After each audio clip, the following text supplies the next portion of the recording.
एका आठवड्यात दिवस असतात 7. एका आठवड्यात दिवस असतात 7. प्रवीण रावांचे नाव घेते. आज आहे मकर संक्रांत. तर मकर संक्रांतीच्या तुम्हा सर्वांना खूप खूप शुभेच्छा. तर कालच झालेली आहे मकर संक्रांत, पण मी व्हिडिओ आज पोस्ट करते. संक्रांत आहे म्हणून म्हणलं उखाणा घेऊन व्हिडिओची सुरुवात करावी. तर पुरणपोळीचा स्वयंपाक बनवायचा होता. पहिल्यांदा तर डाळ शिजत घालून ठेवलेली होती, नंतर कणिक मळून घेतली, भात बनवला, नंतर आमटीला फोडणी दिली आणि राहिलेला होता फक्त पोळ्या बनवायच्या आणि पापड तळायचं. पहिल्यांदा तर मी देवपूजा करून घेतलेली होती, रांगोळी काढून घेतलेली होती आणि नंतर स्वयंपाकाला सुरुवात केली. बघता बघता स्वयंपाक झालेला होता 10 वाजेपर्यंत. मग बाकीची कामं आवरून घेतली आणि जेवण केलं आणि नंतर मी लगेच आवरायला घेतलेलं होतं, कारण की मला आवरायला खूप वेळ लागतो त्याच्यामुळे. तर त्या दिवशी जी साडी आणलेली होती तर तीच मी घातलेली होती आणि सासूबाईंसोबत एक व्हिडिओ घेतलेला होता. नंतर आम्ही आलेलो होतो मंदिरात.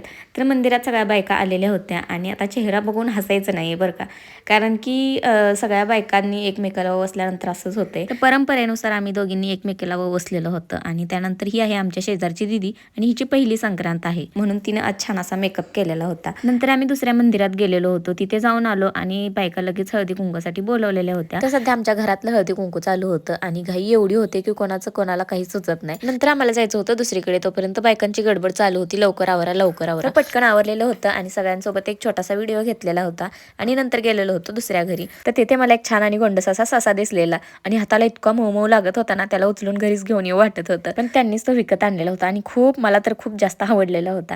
चला तर आजचा व्हिडिओ तुम्हाला कसा वाटला नक्की कमेंट करून सांगा. भेटू आपण नेक्स्ट व्हिडिओमध्ये, तोपर्यंत बाय.